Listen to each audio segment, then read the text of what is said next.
Hi, everyone. I'm Sophia Louisa Lee. Thanks so much for joining me for another episode of So Zoom In. Please hit like and subscribe. I greatly appreciate it. I love bringing you people who are in the creative flow. Well, Jerome, thank you so much for joining me for So Zoom In. It's wonderful to see you. Thank you so much. Sure. Now, you are a man on the move. You do so many amazing things. Thank you. You just started your own distribution company. I did. Yep. 6 months ago, launched my own distribution company. It's called Lionheart Distribution, and it's kind of a natural progression because I've been in the distribution space for professionally, where it's my living for 15 years, but actually longer than that, since the 1990s.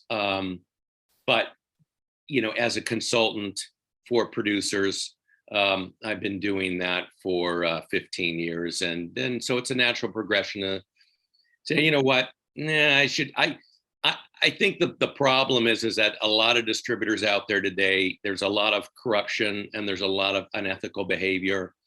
And there needs to be more companies out there that have more integrity. And the issue I was running into was my circle of distributors that I could go to that I would feel comfortable with producers was shrinking over time. And part of that, there's a lot of reasons for that, but part of it is the corruption. Just the corruption is rampant. Also, the way that content delivery is happening today for consumers, a lot of distributors are just picking up projects and throwing them against the wall. Whatever sticks, whatever makes money. And that's a business model now for a lot of distributors, but it doesn't serve the filmmaker, doesn't serve the producer if their distributor is only throwing it against the wall and it sinks or swims. So there needs to be more companies that will actually take time and energy to try to help the film have success in the marketplace. So that's kind of one of the reasons too. I just my circle was shrinking and who I was comfortable working with, and I know the space and I know the game, so it was time to kind of do my own thing. Good. Well, I always encourage that if you have an opportunity to go for it, just do it. But what inspired you to get into this business in the first place? Well, a bit of a saga, but on the first movie that I made in the late 1990s, a movie called God, Sex, and Apple Pie. It was, and distribution was different back. I mean, it's always evolving, but it was quite different back in the 1990s. And that took me literally 4 years to get a distribution deal. So I was really in the trenches, the war trenches, for 4 years, trying to do everything I could to increase the profile of the movie, have it win awards at festivals if possible, and it did. Doing things to make the project more valuable in the eyes of distributors. And that's one of the challenges today, is for any distributor or buyer, a platform, a streamer, a cable company, they have to see the value in the movie for their audience, or the value in the movie that it can make them money. So a lot of independent filmmakers make a movie and they think, oh, this is a great movie. And maybe their friends love it. Maybe their family loves it. Maybe it's got a good audience. Maybe it does film festivals and it develops a following. That's great. But you also have to show either the gatekeepers of the distributors or your audience, if you're going to DIY it into the marketplace. DIY means do it yourself. If you're going to self-distribute, you've got to prove to your audience you've got something that's worth 90 minutes of their time, or 2 hours of their time, or worth $8 or $5 or $12 or whatever. So if audiences don't see that from your poster, from the title, from the poster, from the genre that you're communicating in the poster, if they don't see that this is worth giving it a shot for 90 minutes, you don't have a sale. So I know I'm digressing a little bit, but so that's the challenge today, is to and it's always been the challenge. So what I had to do was, there was pay-per-view back in the 90s. Right. And I did end up getting a pay-per-view deal. Which, today pay-per-view, PPV and VOD, video on demand, they're kind of all the one and the same now. But we didn't have VOD then like we do today, of course. Your big money maker was DVD back then. If you got a good DVD deal, you could make money, and maybe a television deal. So that was my journey. Spent 4 years trying to get a deal. Ended up getting a deal for a pay-per-view deal, and then a deal with Warner Brothers, amazingly enough. And I really learned the game back then. And then I'll shorten the saga. And then I started writing some articles for film magazines, Movie Maker magazine, and some others about my journey, trying to say, one of my best articles at the time was, 10 steps to having success with your movie. And it was just an outline of 10 things that filmmakers should do. And I started getting people calling me up, like they track me down online, call me up. Hey, Jerome, I read your story in Movie Maker magazine. Can you help me? And I'm like, I'll share what I can right now. But, and after a while, it's like I got enough of that. That was like, I can't teach someone distribution in an hour. Right. Spend a time with them on the phone for an hour. So I created a little nighttime class through the Learning Annex. I pitched the Learning Annex about a course on film distribution for filmmakers, which was a hit here in LA. And then I wanted a raise from them, quite honestly. They were only going to pay me 10%. They only paid me 10% of the sales at the door, or the ticket sales, which is nothing, right? And I'm doing all the work. And they wouldn't give me a raise. So I said, bye-bye. And I launched my own, I knew how to produce classes because I had done that in my past. So I started producing my own class on distribution. And then I did that for about 15, 16 years, along with my consulting. Well, I think that's great. Well, I think so many independent filmmakers or filmmakers in general, they don't know that process of distribution. They're so focused on just the story or get it made. Right. They forget completely. So do you still teach, or is it something that people could still go find you somewhere? I'm not doing any teaching now. I will do things like this where I'm being interviewed, or I'm, I did something recently as well like this. So these are the kinds of things that I'll do. If and I did speak at a film festival recently. So if a film festival says, "Hey, Jerome, would you come to our festival and speak?" Sure. Especially if it's in Southern California, I can just drive there, talk, come home. But I'm not doing my classes anymore. That's, I 15 years of doing that, and 15 years of consulting. It was time to, I needed time it's time for a change, and while a lot of what I'm doing now is similar, I'm still working with filmmakers, of course, and I'm helping them navigate certain things. But now, it's really, I'm the one that's going to be placed in the marketplace. I don't have to worry about, is that distributor going to be honest with us? Are they going to screw us? Are they going to do the right thing? Are they going to do if the poster isn't quite right, are they going to make a poster better? I mean, all of that stuff. So it's a nice change to have pivoted. So now that you are the distributor, what do you look for specifically? What do you want? Well, where I'm at right now, and this could change down the road. I mean, I see myself as, and I don't mean this sounds a little highfalutin if I were to say I'm a boutique distributor, because that's, but I'm not a mill. I'm not picking up everything that comes into my door. In fact, I'm only acquiring about 1 out of every 10 movies that get submitted to me. Okay. Because again, I'm not looking to pick up, like there's companies here in LA, they'll pick up 30, 35 movies in a month and release them. That 8, 9 movies a week. There's no care going into that. They're just throwing it against the wall. That's not me. I want to put time and energy into every project that I'm willing to take. And so what I'm looking for mostly are those that I believe can generate money for the producer, because if the producer doesn't make money, they're going to be unhappy with me. Right. So if it's a drama with no names, no name cast, probably I'm not going to pick it up.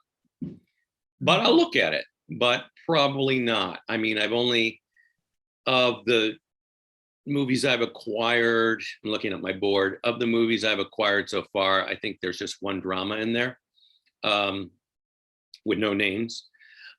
So genre films, I'm interested in horror, thriller, action, adventure, blood and guts, vampire, the usual stuff, because it does make money. But I'll also look at documentaries. I did pick up one documentary recently. And again, I'll look at dramas and comedies and coming of age films with no names in them, but they've got to be great. And there's got to be something in there that I think that we can do with marketing to get this out there in a way that audiences will find it, or will, well, they can find it, but be willing to spend 90 minutes and give it a shot, right? Or however long it is, 100 minutes. So I find it fascinating that everything always boils down to marketing. It's like getting in front of people's faces. Is that so when you do it, do you have like a department for marketing, or is it all on you? Well, it's a little of both. It is largely on me, but if I've got a film, and I do have a number of films right now where I am putting in marketing money into the films. So, and that can look like my hiring a vendor to do my advertising on, say, Facebook and Instagram. I could also do it myself. I know how to do it and I'm decent at it. But in terms of time, there's a limited amount of time in any given day. I've got a vendor for that. I have vendors for improving posters if I need to improve the poster. I have vendors for trailers to improve trailers or make a new trailer. So a lot of the little things that I need, they're not so little, but things that I need here and there, I have people that they're not staff, but they're my vendors. And I'll call them up, I'll email, say, I've got this is what I need. Great, Jerome, send me the assets, we'll get started, kind of thing. So, and marketing, and I have some PR people as well who I can hire as well. And everybody that I'm working with, their costs, I'm not working with the highly expensive people because this is independent filmmaking. So, and distribution, you don't want to spend a ton of money hoping you're going to get it back. You've got to do it carefully and strategically. Definitely. I agree. Would you say the internet has changed so much? I mean, has it really helped you, or has it been more of a hindrance? I mean, how has it really helped filmmaking? It's a double-edged sword. Like, I guess, like a lot of things in life, the digital revolution democratized filmmaking. So now anybody can make a movie. And a lot of people are making movies and not editing them and using the sound from their camera and not actually using lavaliers or booms or whatever. And so I get some of these. I just watched a movie the other night. The sound is freaking horrible. It's clear they just relied on the camera mic.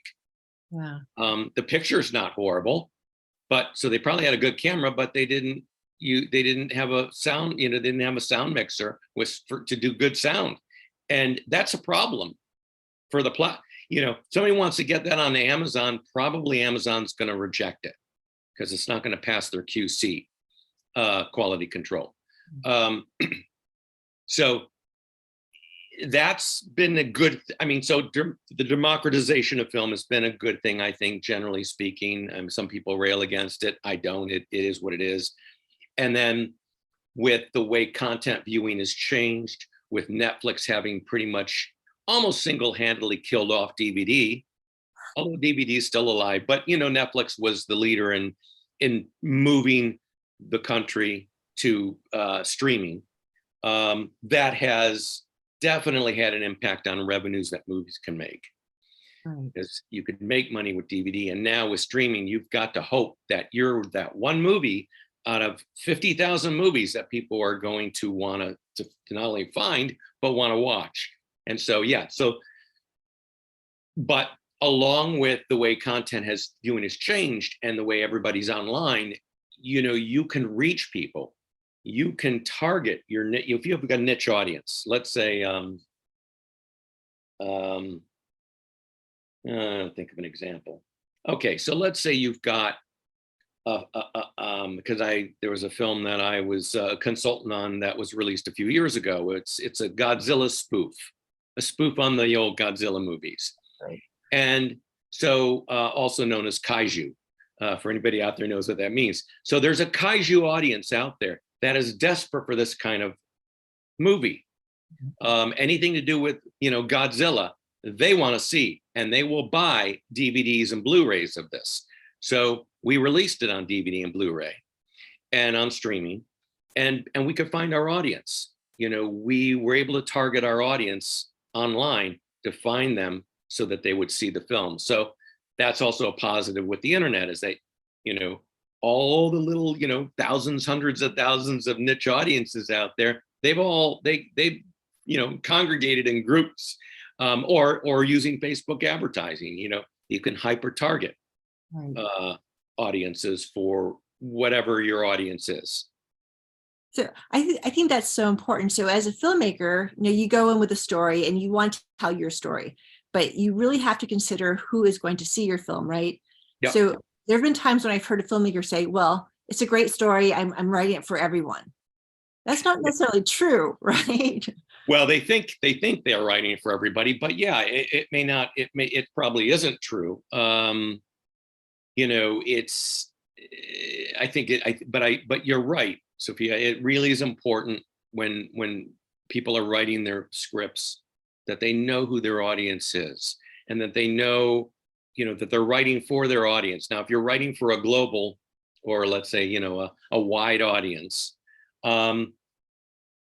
that's fine. But if you don't have names in your cast because you can't afford it, then you're going to have a hard time making a splash in the marketplace. But if anybody who's watching this, if you've got a budget level where you've got, I don't know, Kate Winslet is in the cast, or somebody who is known around the world, then you have an audience. You have an immediate audience, because people who like that actor or actress will tune in.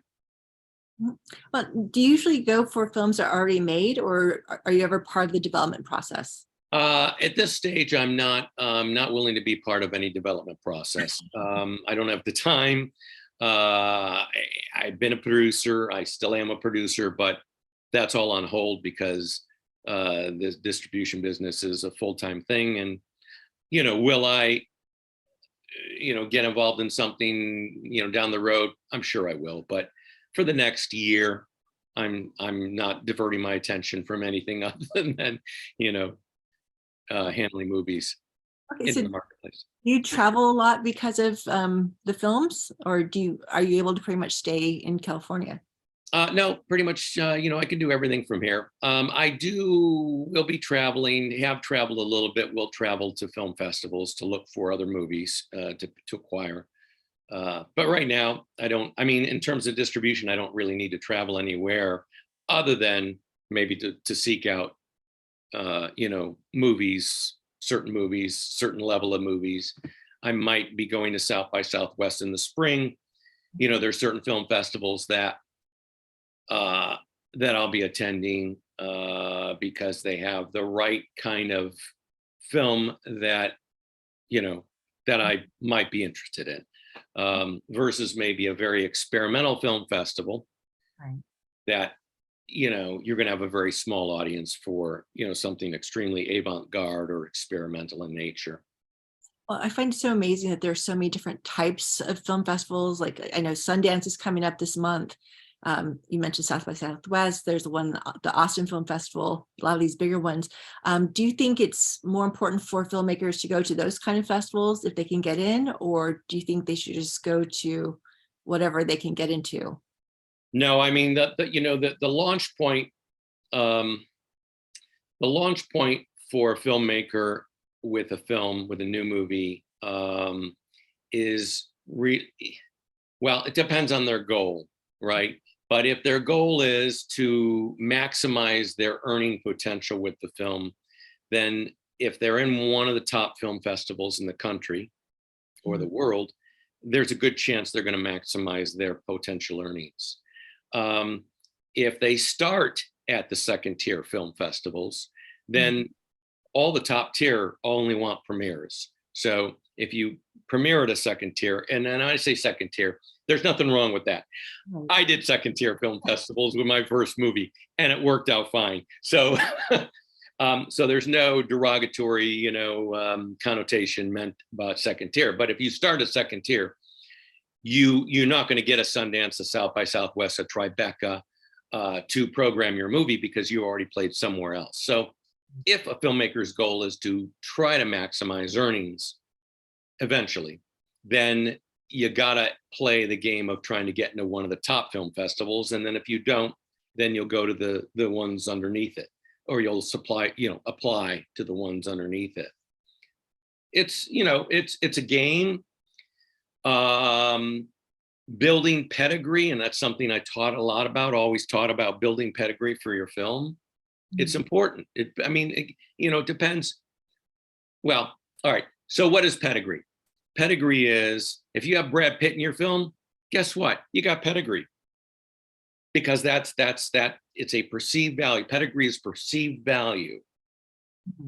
Perceived value meaning people think this is worth something or it's valuable because of such and such. So you got a name actor in your film, pedigree. You win awards at film festivals, pedigree. You win an audience award at Sundance, bam, big pedigree, right? So you get critical acclaim, you get, a New York Times review from a known critic, boom, pedigree. So that kind of stuff increases the perceived value of a film. So this is why a lot of people will try to get into the top film festivals. And they don't have, but if you've got a horror film, well, maybe then you're going to try to get into one of the top horror film festivals. Right. Go ahead. I know Megan is the top horror film right now. That was considered a low budget film. I think that was Universal.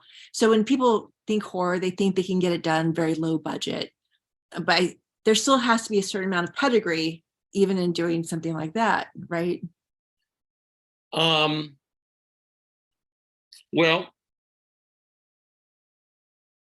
or not necessarily, because not necessarily. It really kind of depends. If you've got a movie that one of the studios is handling, their handling it brings a certain pedigree to the project, right? With the buyers and the platforms. So if Universal or Lionsgate or Sony Pictures is handling a movie that, even if it doesn't have any names in it, although they usually do, but if it doesn't, well, Universal interfacing with Amazon or interfacing with Tubi or whoever, this is a Universal title.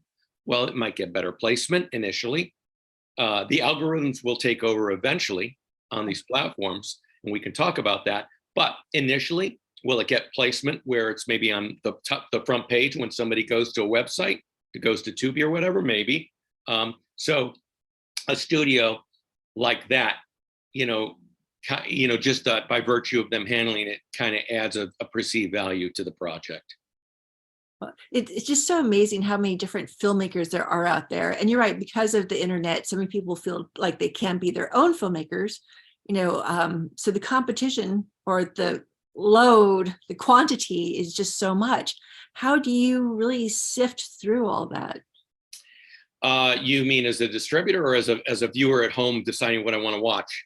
Well, I know sometimes myself, just like flipping through the channel, I get exhausted looking through for something to watch. And I'm like, okay, I just can't do this. But as a distributor, I'm sure you have people hitting you up all the time. Take a look at my movie, constantly bombarding you with stuff.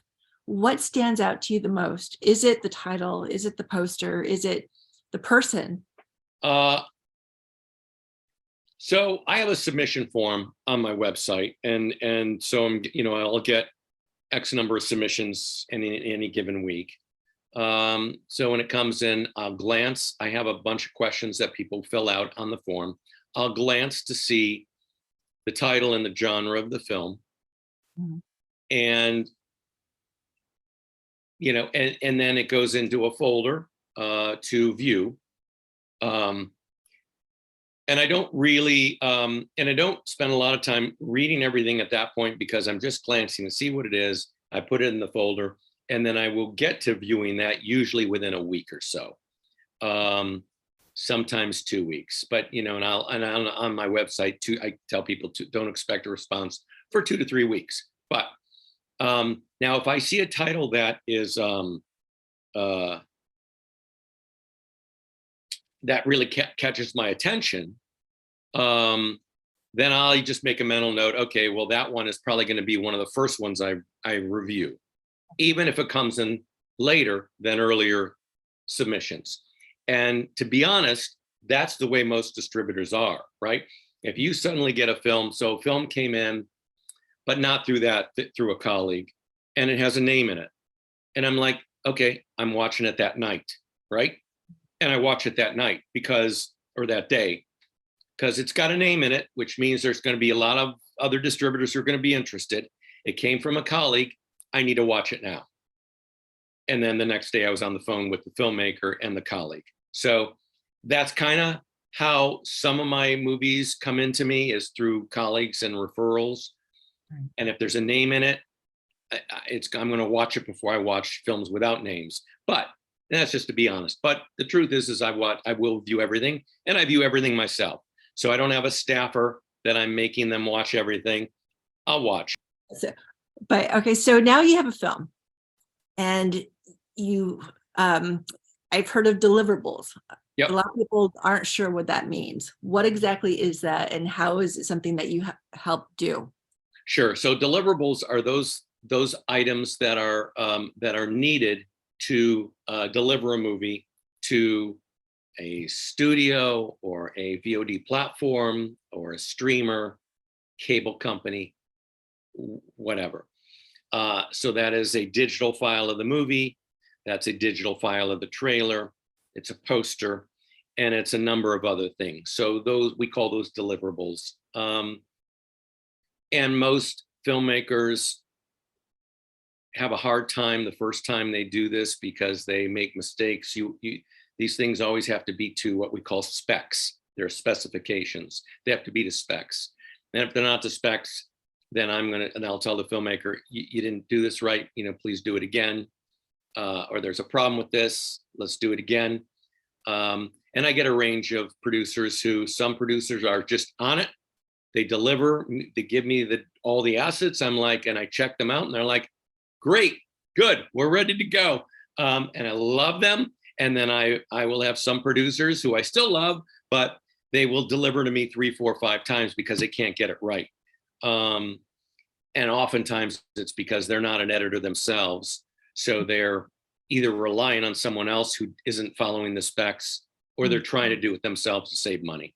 And it costs money. Usually it costs money to go through the deliverable process. Not for me, but just like, a director who's not an editor usually needs an editor to create the specs, the deliverables to spec. So do you have vendors yourself to help a producer with that, or is that always on the producer? If they need, yeah, it's always on them. But if they need, I can send them to a vendor. But it's not something that I pay for. No, most distributors will not pay for that. It's always up to the producer to deal with it. And that's another thing. And filmmakers should budget for this, and they don't. I mean, especially early new filmmakers. You should budget 5 to 10. Now, you're not going to spend 5 to 10 grand, but you should budget $5 grand at least, just in case you've got problems. For instance, that one film I mentioned before where the sound is horrible. You know what? It'll probably cost them $5 grand to fix the sound on that movie at least, or $3 grand. Someone who's, but to do a really good job, it's going to cost some money. Now, maybe they won't do it. Maybe the movie will only end up on Tubi, and that's it. And maybe that's okay with them, whoever they end up going with. But it's,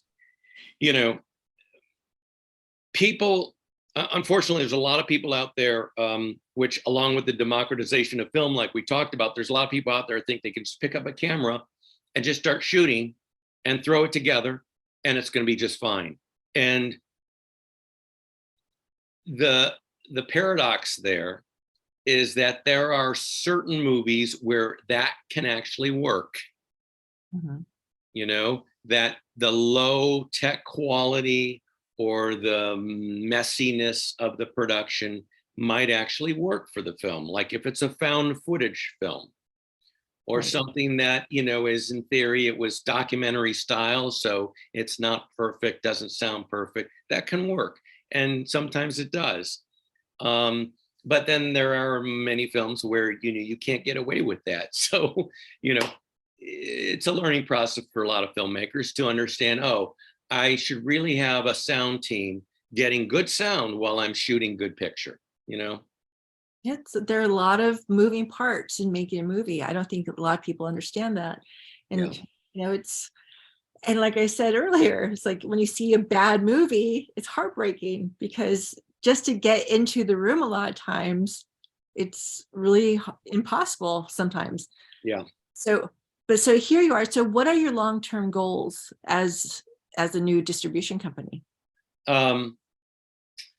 You know, I think that the long-term goal, well, I have a mission statement on my website, but in terms of goals, I am looking to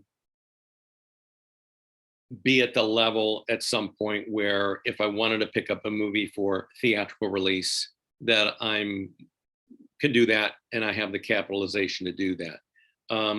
That's, you know, that's the Neon, the A24s of the world. You know, that's where I probably see myself going eventually. And a lot of companies that start out aren't there. I mean, that's where they want, you know, Neon didn't start out that way, from what I understand. So, you know, maybe that's where I see myself heading eventually. Good. Well, we all have to start from somewhere, right? Absolutely, And yeah. the idea is to, you know, constantly be in the game while expanding, right? Yeah, and I'm very happy with everything, pretty much everything that I picked up. I wouldn't say, I won't even qualify and say pretty much everything that I picked up that I've acquired in this past year are good movies. They're good movies, and they have the potential to make money. And some are already in release and making money. So for the producer. So that's really it, you know, good movies. I'm proud to put my company logo on them, and hopefully all of them, you know, or the majority of them will generate revenue for the producers. If I don't like a movie or think it's good, in my opinion, then I'm probably not taking it on, you know. So I want to have a reputation for picking up quality projects. Have you ever regretted a movie that you picked up? Not yet. It could happen. I'm actually, there was a project that I was interested in handling and had numerous conversations with the filmmaker and his team. And it has potential. The film was in black and white. So that's a strike against it. And I'm aware that some other distributors passed on that movie because of that. But I was going to take a shot with, I was going to take a chance with it. But we reached an impasse where we didn't feel we were going to work well together. And so in a situation like that, I usually can, like, after enough conversations with someone, if I don't think it's going to work out, they probably feel the same way, and we part, and then there's no regrets. So far, that's only happened a couple of times. It's happened a couple of times. And, you know, so hopefully that's the process I go through will eliminate most of that from happening, right? Because look, filmmakers are creatives. They're brilliant. But they can also be a handful. A percentage of them can be a real handful and difficult, right? But it's understandable because, you know, you have a vision, you make a movie, you have to be somewhat obsessive to be in this business, and so you're going to be stubborn at times, or you're going to be whatever. But at the same time, you have to get along with the people. And I mean, making a movie is different than selling a movie. Right now, I have a film that I did pick up, and it's a zombie movie. And they couldn't deliver me the kind of poster that I needed. So I said, fine, just give me what you got. Give me this, whatever your favorite of this last round of versions go, just give it to me, and we'll rock from here. We'll rock and roll from here. Now, I'm not someone who's going to redo the poster and then surprise them once it's in the marketplace, but I am redoing the poster, and then I will show it to them when it's done or close to done, and have them hopefully sign off on it. So that's how I like to work. When someone is difficult, in the sense that, and I don't know how difficult, I mean, they've been challenging with the poster. They might be challenging with other things, but so far it's just been the poster that's been a challenge. So hopefully they'll be fine.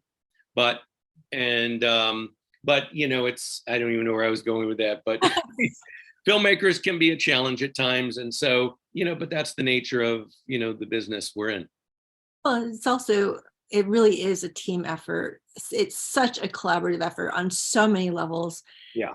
It can never be just one person, and never. And it shouldn't, because usually one person who is calling all the shots. Look,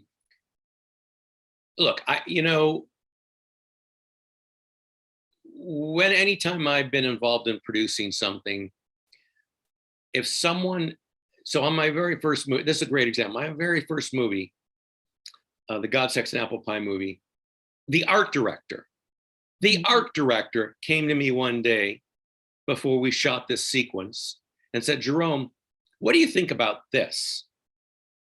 And I'm like, that actually is not a bad idea. I think that could work. I'm like, okay, let's try it. And you know what? It worked. It made that scene better. And it's like, it came from the art director. So it's like, wow, when I'm producing, I want people on my team to have ideas, because a lot of times they're just doing their job. They're not going to think, oh, could this scene be better if we did X? Some will, many won't, right? Depends on their position on the crew. But so an art director who has an idea that's not even in her wheelhouse of a script, yeah, it's great. It works. Let's do it. So it should be collaborative. Filmmakers who are like, don't talk to me, this is the way I'm doing things, those movies usually are not great. Right. Well, but then you figure, when you add the music and the sound and the editing and the lighting and the color correction and all that, and then you get into marketing, I mean, you're dealing with so many different types of people. You really have to have a collaborative mindset. Otherwise, you're really making it much harder on yourself. I agree. Well, I think it's wonderful that you put yourself out there to help people. You're out there to really help the filmmaker, and you've been doing that for years. If by chance anyone ever wanted to come to you, say, hey, Jerome, I really need some help with this, can they reach out to you? Are you available as a consultant, or is it something you just don't do anymore? Yeah, I really hung up that shingle off of my door. So I'm really not doing consulting anymore. If somebody needs help and they've got a finished project or it's close to finished, I'm happy to talk to them or review it if it's completed for acquisition. But yeah, I'm really not. I do get some emails now and then, and I'm like, I'm sorry. I liked consulting, but I don't have time. So yeah. Well, all right, and then one more question. I have to ask, what is your favorite genre? Oh gosh, favorite genre. I don't know if I have a favorite genre, but I can tell you, some of my favorite movies. I mean, Chinatown is one of my absolute favorites, and that's, of course, film noir, basically.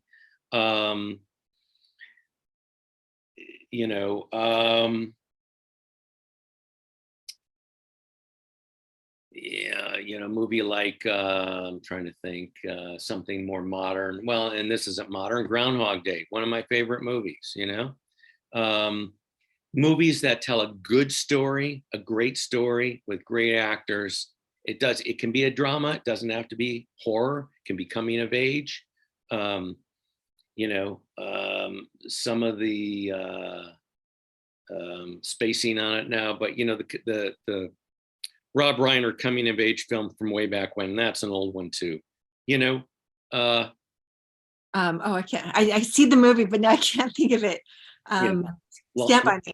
Was that it? Stand by Me. Launch careers. So I don't know that I really have a favorite genre. As long as it's just well done, and if it's something that is a little bit different, right? Not the same thing we've seen 1,000 times, but something a little bit different. So yeah. All right. So earlier this year, okay, here we are. We're still in the new year, but I recently heard of Chat GPT, and it's AI. And one of the things they're saying it will be able to do is generate scripts, like Hollywood scripts that they say can be big budget.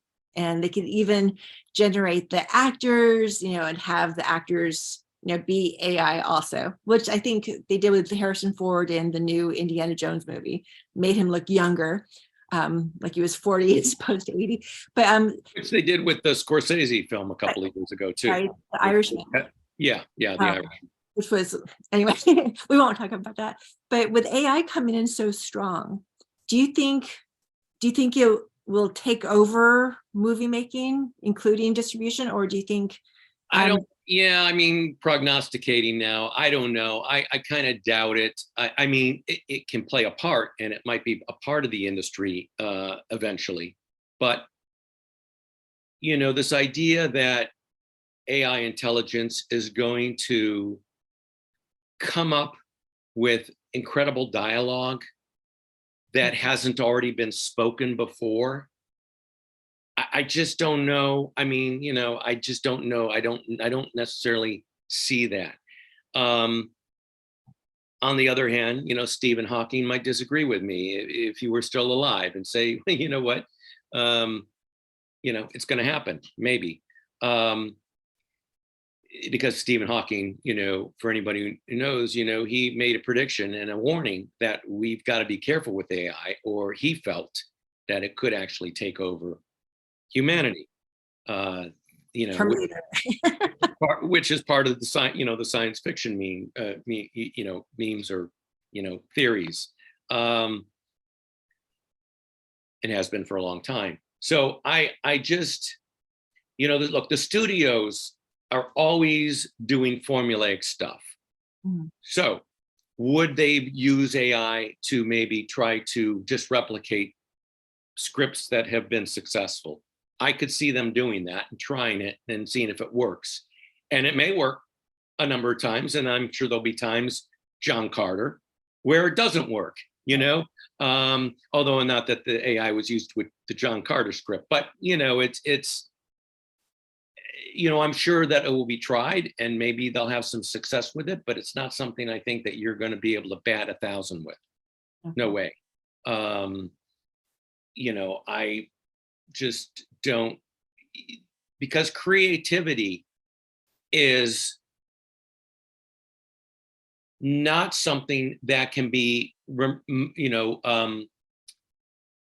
manufactured on some kind of formulaic conveyor belt, right? Creativity comes from wherever it comes from, right? Some people think it comes from the creative consciousness of the universe. Some people believe it comes from some part of their brain.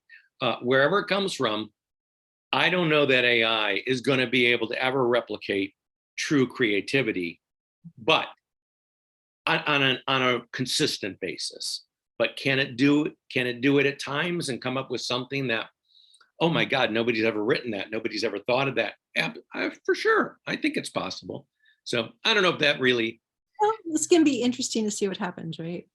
Yeah, I don't, and I could be wrong, but I don't know, 4, 5, 6 years ago, Lucas and Spielberg were on a panel, and it got a lot of notoriety. And they predicted, or one of the two predicted, that the movie theaters would eventually die. And I'm like, are you fucking kidding me? No, the movie theaters are not going to die. here you got some of the most creative geniuses in the film industry, and they're saying the movie theaters are going to die, or one of them did. No, it's like, so there are people who make predictions, and I'm always like, we'll see. Because why would movie theaters ever die? No, they did take a big hit with the pandemic, right? Yeah. But people need something to do. People need to go out. If you're 16 years old and you're taking a date on Friday or Saturday night, what are you going to do? You can't go to a club. You can't drink. Mm-hmm. You could go to a comedy club, maybe that allows, underage people in. Concert, dinner, movie. What else? Amusement park. I mean, there are other things you can do, but we're social creatures. We need to get out of our homes, and we can't be in our homes 7 days a week watching Netflix, because we get tired of that after a while. Right. So we need to go out and do things, and going to the movie theater and having a collective experience where you can be immersed by a huge screen with sound and picture and emotion and story. Mm-hmm. People need that. And that's magical. Yeah. It's magical. So, but even if it wasn't magical, it's something for humans to do to get out of the home. And so theaters are never going to die. Right. It's not going to happen. So when people make predictions, oh my God, back in 08 or 09, someone else, a marketing expert with one of the movie studios, made the proclamation that indie film was dying. And even then when I started teaching, I was like, that's BS. Indie film is not dying, but it's cyclical. And we see that. It's cyclical. There are times when it just explodes and everybody talks about it and it all makes money, and then it kind of dissipates and it ebbs. And then a few years later, it flows again. Indie film is never dying, and indie film never would die. I mean, so I don't know, when people make prognostications, sorry, I just kind of like, okay, whatever. Well, it is an art form too. And so long as people are creative, they're going to make art, so it will never die. Whether people embrace it or not, that's up to them. Right. Right. Yeah. It's like painting. Yeah. It's going to be around for a long time. So I think you're going to be in hot demand for a very long time, Jerome. Thank you. Especially with your last name, but anyway.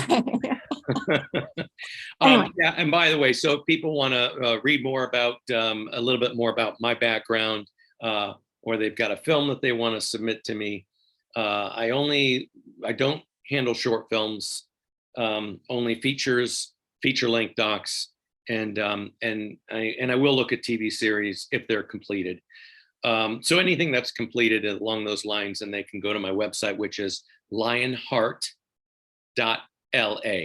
So it's 2 words, lionheart.la, not .com. So now for TV, when you say it's completed, do you mean just the pilot or the whole series?